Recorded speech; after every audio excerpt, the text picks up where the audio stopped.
सभापती महोदय, नंतर सन्मान्य ज्येष्ठ सदस्य श्रीयुत विनायकरावजी मेटे यांनी विधान परिषद नियम 97 अन्वयाची चर्चा उपस्थित केली.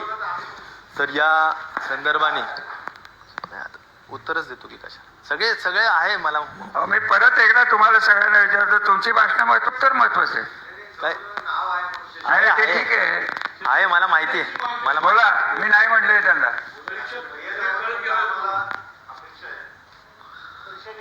म्हणजे मुलांना न्याय देण्याची, मुलांना न्याय देण्याची. सभापती महोदय, या ठिकाणी निश्चितच संवेदनशील आणि महत्त्वाचा हा विषय आहे.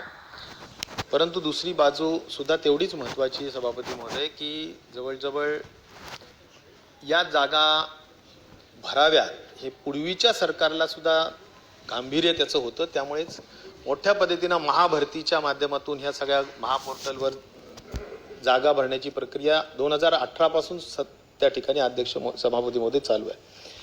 आणि त्यामुळे रिक्त जागांची संख्या महाराष्ट्राच्या सगळ्याच विभागात आहे. परंतु आरोग्य विभागातल्या रिक्त जागा राहणं हे योग्य नाहीये, कारण तो थेट डायरेक्ट आरोग्यावर परिणाम करणारा विषय. नंबर 2, आता कोविडची पार्श्वभूमी सभापती महोदय लक्षात घेता या जागा त्वरेने भराव्या या दृष्टिकोनातून सुद्धा प्रचंड मागणी महाराष्ट्राच्या संपूर्ण जनतेकडून आहे की सगळ्या जागा भरल्या पाहिजेत. आता कालच एवढी चर्चा झाली, 18,000 जागा रिक्त आहेत. स्पेशलिस्ट डॉक्टर्सच्या आहेत, डॉक्टर्स नाही आहेत, क वर्ग, ड वर्ग, वॉर्ड बॉय नाही आहेत, कोविडचा पेशंट ढकलायचा कोणी वगैरे वगैरे. ह्या सगळ्या पार्श्वभूमी मी मुद्दाम या ठिकाणी सांगितलं. आता सभापती महोदय, या ठिकाणी काही जे महत्त्वाचे प्रश्न उपस्थित केलेले आहेत या परीक्षेच्या संदर्भात, त्यावर मी या ठिकाणी भाष्य करेल.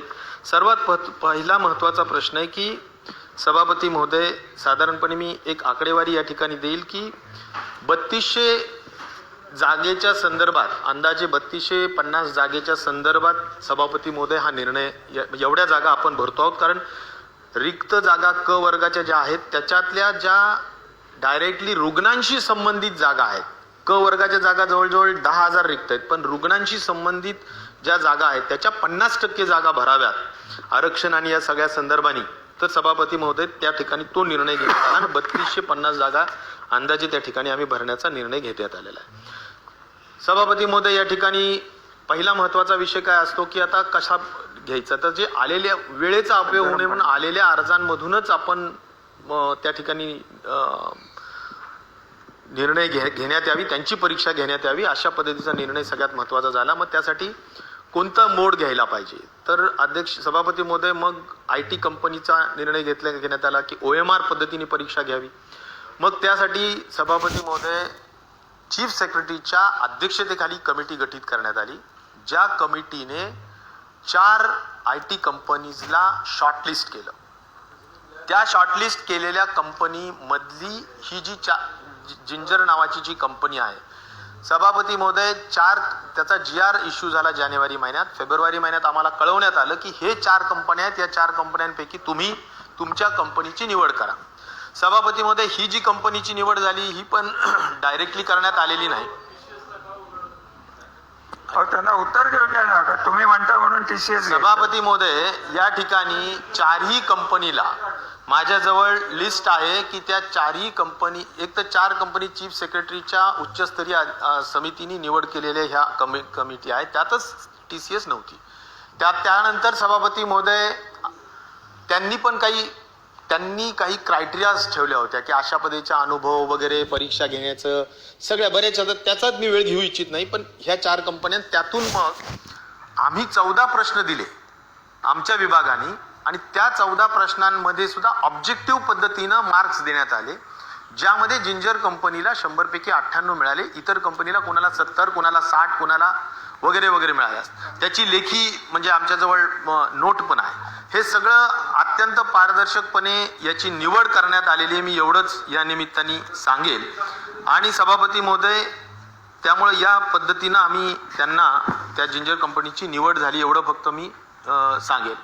साधारणपणे 100 प्रश्न आणि 200 मार्क, एका प्रश्नाला 200 मार्क अशा पद्धतीची मार्क्स देण्याचा विषय होता. OMR पद्धतीनं परीक्षा घ्यावी, म्हणजे ABCD अशा पद्धतीची एका प्रश्नाच्या संदर्भात ABCD लिहिलेलं असतं आणि मग जे अचूक उत्तरे त्याला गोल करायचं असतं सभापती महोदय. म्हणजे आणि यामध्ये एक सगळ्यात महत्त्वाचा विषय मेटे साहेब असा आहे की पेपर एकच नसतो. आता ह्याच्यात किती कॅडर्स आहेत सभापती महोदय? 54 कॅडर्स, 54 कॅडर्सची ही परीक्षा आहे. आता 54 प्रश्नपत्रिका आणि प्रत्येक कॅडरच्या प्रश्नपत्रिकेसाठी 4 वेगवेगळे सेट्स असतात. म्हणजे प्रश्न सारखे असू द्या, परंतु जर वेगळे सेट्सचा अर्थ प्रश्न क्रमांक 1 जर असा असेल की भारताची राजधानी काय, तर तो प्रश्न जरी 100 पैकी सगळे सेम असले तरी सुद्धा तो प्रश्न 1 नंबरचा ए सेटमध्ये वेगळा असतो, बी ला तोच प्रश्न 70व्या नंबरला असू शकतो, सी ला तोच प्रश्न 25व्या नंबरला असू शकतो.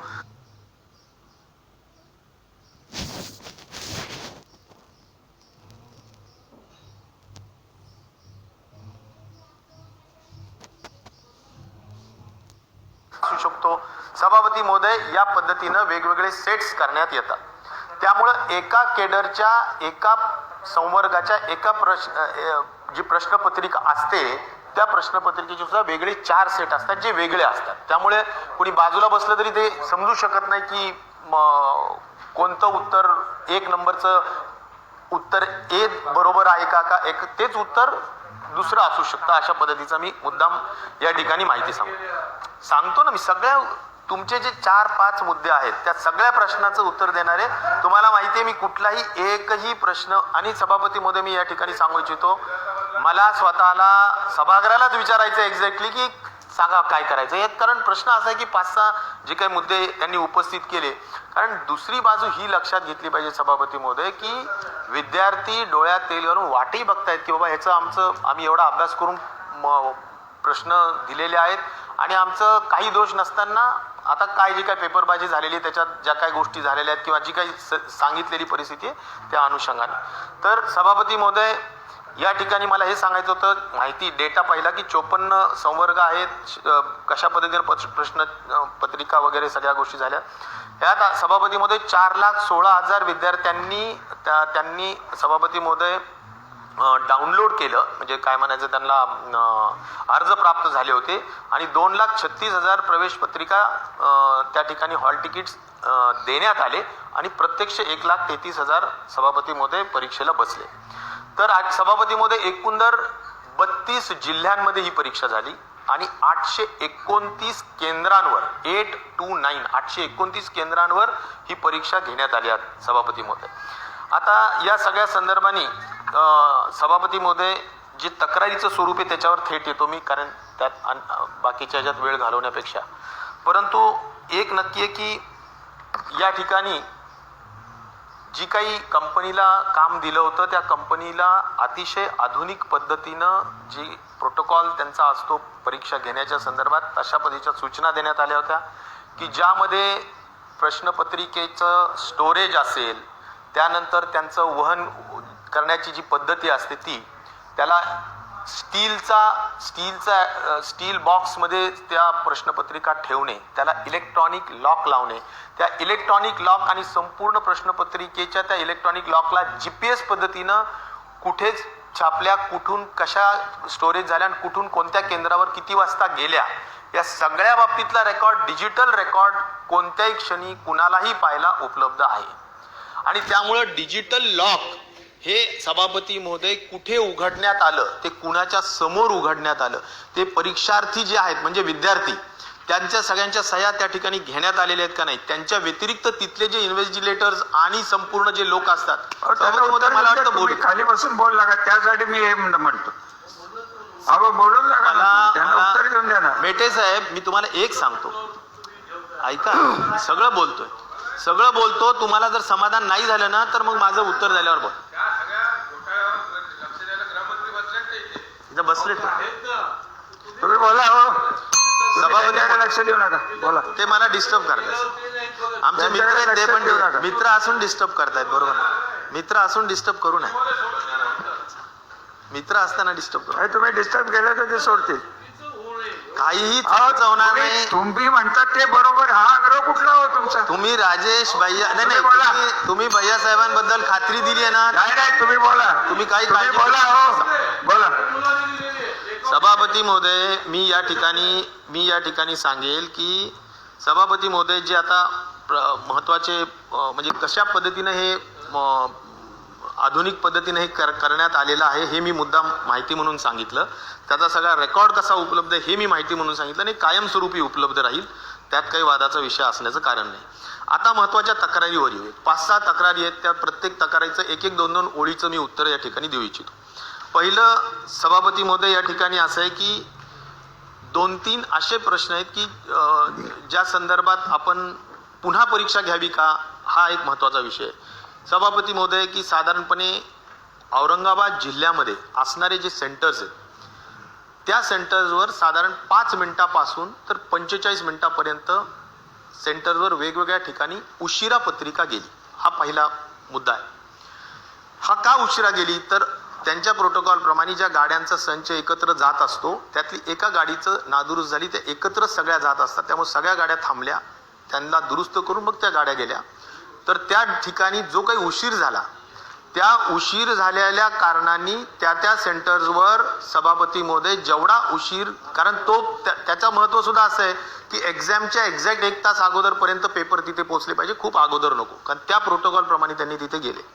सभापती महोदय मुख्य मुद्दा असा आहे की जो उशीर झालेला असेल ज्या सेंटरवर जेवढा 829 आणि 32 जिल्ह्यांपैकी मी सांगितलं तसं औरंगाबाद जिल्ह्यातल्या सेंटर्सवर उशीर झाला, बाकी कुठेही नाही. त्यामुळं त्या सेंटरवर एक्स्ट्रा टाइम जेवढा उशीर झाला होता तेवढा एक्स्ट्रा टाइम देण्यात आलेला आहे. त्यामुळं मुलांचा नैसर्गिक आणि इक्वल ज्याला म्हणू आपण सगळ्यांना न्याय दिला पाहिजे. त्यामध्ये कुणाची तशी तक्रार नाही. जिथे अर्धा तास लेट तिथे अर्धा तास लेट झाला. सभापती महोदय तुम्हालाच बोलायचंय फक्त. आता या लेटमुळे या एका कारणामुळे मला सभागृहात त्यांना सांगा तुम्ही नंतर, पण त्यांना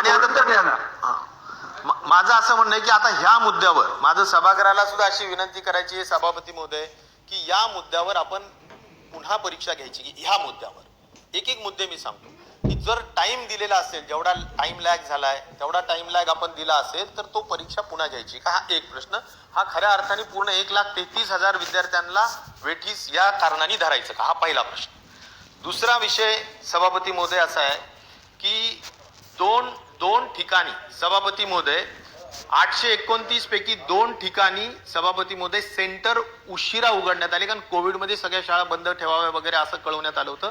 एका कलेक्टरला त्या पद्धतीनं उशीर झाला. तो जिल्हा आहे रत्नागिरी जिल्हा, दापोली तालुका. मध्ये कसं बोलता मध्ये तुम्हाला बोलायचे अधिकार नाहीत, मी परवानगी दिलेली नाही. सभापती महोदय तुम्ही उत्तर द्या. उत्तर आहे ते चुकीचं असल्यामुळे काय तुम्हाला पाहिजे ते उत्तर मिळणार नाही. शासनाला उत्तर द्यायचे अधिकार आहे. असं बोलू नका. खाली बसा तुम्ही खाली बसा, नाही तर चर्चा संपवी. चर्चा संपू का? चर्चा संपू का? असं नाही बोला. असं नाही. बोला तुम्ही. मी या ठिकाणी सांगेल, तुम्ही मध्ये बोलू नका. मी या ठिकाणी हे सांगेल की सेम असाच उशीर 2 ठिकाणी म्हणजे सेंटर उघडण्यात झाला तर त्या ठिकाणी तेवढा उशिराचा वेळ देण्यात आला 829 पैकी दापोली या शहरामध्ये. तर हा झाला दुसरा विषय. सभापती महोदय तिसरा विषय असा आहे की काही ठिकाणी सोशल डिस्टन्सिंग पाळण्यात आलं नाही किंवा जरा जास्तीची गर्दी झाली तर सभापती महोदय त्या ठिकाणी सुद्धा ते 829 पैकी असे 2 ठिकाण आहेत. रेकॉर्डवर मी सांगू इच्छितो, राहुरी आणि नाशिक शहरामध्ये. तर या ठिकाणी 2 ठिकाणी असं झालं की त्या ठिकाणी ॲबसेंट मुलं जे होती त्या ठिकाणी मग त्यांना बसवण्यात आलं त्या ठिकाणी, कारण नंबर ऑफ म्हणजे जागा जेवढ्या विद्यार्थ्यांच्या होत्या त्यापेक्षा जास्त विद्यार्थी त्या ठिकाणी आले 2 सेंटर्सवर. तर त्या ठिकाणी जे ॲबसेंट मुलं होते त्या ठिकाणी त्यांना बसवण्यात नंतर त्यांच्या जागेवर त्यांना बसवण्यात आलं. पण असला कुठेही त्यामुळे कॉपीज होऊ शकते किंवा त्यामुळे कुणाचंही काही हे होऊ शकतं अशातला कुठलाही प्रकार तिथं झालेला नाही. त्याचं कारण असेल सभापती महोदय, मी आता जसं सांगितलं की प्रश्नपत्रिकाही वेगळ्या असतात आणि प्रत्येकजण एकमेकाचा स्पर्धक असतो, कॉम्पिटिटर असतो. कोणी कुठं त्यांची कोणी कोणाला कॉपी करून देण्याचाही विषय त्या ठिकाणी येऊ शकत नाही. तर हा झाला एक दुसरा प्रकार. तिसरा माझा विषय असा आहे सभापती महोदय की साधारणपणे सभापती महोदय एका ठिकाणी एक डमी उमेदवार त्या ठिकाणी बसण्यात आला. 829 केंद्रापैकी एका ठिकाणी नगरमध्ये डमी उमेदवार बसवण्यात आला, तर बसला तो ताबडतोबीनं परीक्षा चालू असताना पकडण्यात आलं, त्याला पोलिसांनी ताब्यात घेतलं आणि तो सध्या त्याच्यावर गुन्हाही दाखल करण्यात आलेला आहे. स्पष्ट आहे की डमी उमेदवार पकडण्यात आल्यामुळे 1,33,000 मध्ये डमी उमेदवार एक पकडण्यात आला आणि तोही पकडण्यात आला सभापती महोदय. त्यामध्ये कुणाचाही त्यानंतर कुठलाही काही प्रश्न त्याच्याशी उघडलेला नाही. तर या एकेका प्रश्नावर हे बघा, मी चर्चा संपविणार, त्यांचं उत्तर तुम्हाला नको असतं. तुम्ही डिस्टर्ब, तुम्हाला अधिकार नाहीये. या कारणासाठी नाहीये, तुम्ही 97 मध्ये नाहीये, या 97 मध्ये नाहीये. या कारणासाठी परीक्षा रद्द करायची का? एक डमी तुम्हाला उमेदवार होता देतो ना, म्हणून, काय बोलायचं ते बोला. एक उमेदवार डमी सापडला म्हणून रद्द करायची का? उशीर झाला म्हणून रद्द करायची का?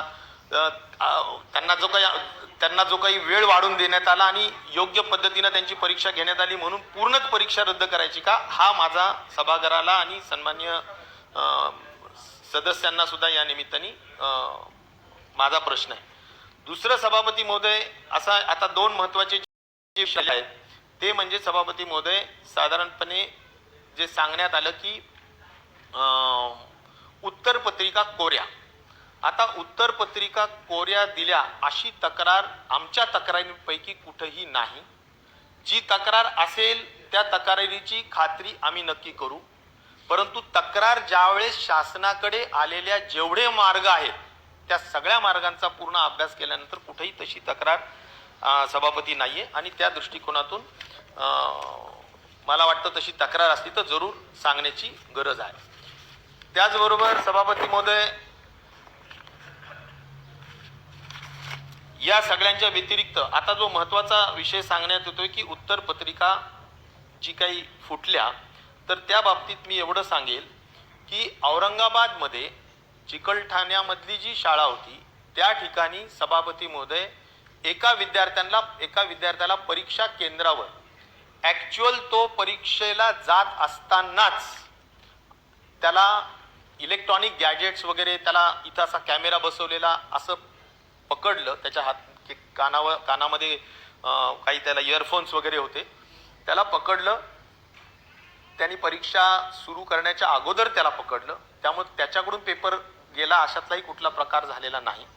परंतु त्याच्याकडून लगेचच हे पण वधवून घेण्यात आलं परीक्षेची की कुठेतरी एक सेंटर आहे औरंगाबादमध्ये खोकडपुऱ्यामध्ये की ज्या ठिकाणी एक संस्था किंवा एक सायबर कॅफे तिथे काही प्रश्नपत्रिका मागून घेऊन उत्तरपत्रिका देणार आहे. त्याच्याकडून ते कळाल्यानंतर तिथे ताबडतोबीनं पोलिसांनी छापा मारला, त्यांना संपूर्ण 2-3-4 लोकांना पकडले, ते संपूर्ण अटक आहेत. त्यांच्याकडे जे काही कागदपत्र आहेत ते हातात घेतलेत. त्यातून जे लक्षात आलेलं आहे सभापती महोदय, बघा, एक मिनिट बस. हे बघा, मी तुम्हाला पडळकर साहेब नीट दोनदा सांगितलेलं आहे की 97च्या चर्चेत ज्यांचे नाव आहेत त्यांनाच भाग घेता येतो. ही काही सार्वजनिक 200, पण त्याला मी तुम्हाला नाही म्हणलंय. त्यामुळे माझे हे पूर्ण अधिकार आहेत, तुम्हाला बोलता येणार नाही. तुमचा नाही मी रेकॉर्डवर घेणार नाही. तुम्ही खाली बसा. काय कबूल करतो मी काहीच कबूल करत नाहीये, मी ते सांगतो. अहो, कबूल करायला तुम्ही आले बसलेत का? त्यांना त्यांचे योग्य उपाय ते सांगतायत. तुम्हाला पटत नसलं तर तुम्हाला मार्ग मोकळे. मेटे साहेबांनी सांगितलंय, त्यांचं उत्तर मान्य नाही झालं तर कोर्टात जातील. मग सरकार देतंय ना उत्तर, सरकारला उत्तर तर देऊन द्या. सभापती महोदय, या ठिकाणी ज्या लोकांना पकडण्यात आलेले आहेत त्यांच्याकडे जे कागदपत्र हस्तगत करण्यात आलेले आहेत त्यामध्ये सभापती खाली बसून न बोलण्याची सवय कृपा करून मला महत्वाचं कन्क्लुझिव्ह सांगतो जरा. मी या निमित्ताने एक सांगेल की एक आरोग्य अधिकारी नावाचं एक चला बाहेरच्या वाटपात, हा ते सांगतो, आरोग्य सेवक आणि सभापती महोदय या ठिकाणी ड्रायव्हर, ह्या दोन जे संवर्ग आहेत त्याचे 10वीच्या बेसवर याचा परीक्षा असते, तर त्यांची प्रश्नपत्रिकेतले काही म्हणजे जसं 100 प्रश्न असतात त्यातले 5-25 प्रश्न त्या लोकांच्या पर्यंत पोहोचले होते. ही वस्तुस्थिती पोलिसांनी, आयोग जो चर्चा करतोय त्यांनी मला सांगितली. या सगळ्या गोष्टींच्या व्यतिरिक्त म्हणजे त्यांनी त्यानंतर कुणाला उत्तर देऊ शकलेत का, खरोखर त्यांनी तिथून काही तयार करून काही कळवलंय का वगैरे वगैरे, ह्या बाबतीत कुठेही काही नाही. कारण हा सगळा प्रकार प्रश्नपत्रिका म्हणजे तुमचे परीक्षा 10 ते 12 या दरम्यान जो चालू होता त्याच दरम्यान छापा टाकून पकडला आणि सगळ्या गोष्टी झालेल्या आहेत. त्यामुळे सभापती महोदय त्यांच्याजवळ जे आले ते 2 कॅडरचे प्रश्न काही प्रमाणात सभापती महोदय ते त्या ठिकाणी गेलेले होते आणि त्या 2 संवर्ग 54 संवर्गापैकी 2 संवर्गाचे प्रश्न काही प्रमाणात तिथे पोहोचले होते, ज्याचे उत्तर गेलेत का नाही या सगळ्याच बाबतीतली पोलीस चौकशी करतायत, परंतु प्राथमिक भैयासाहेब, शिक्षणातून निष्कर्ष कुठलाही सांगा. नाही. आणि त्यामुळं सभापती महोदय माझं एवढंच या निमित्ताने सांगणं आहे की ह्या 2 कॅडरची परीक्षेचा निकाल जोपर्यंत संपूर्ण चौकशी होत नाही तोपर्यंत थांबवला पाहिजे असं शासनाचं मत आहे. तिसरा एक महत्वाचा विषय सभापती महोदय एवढाच आहे की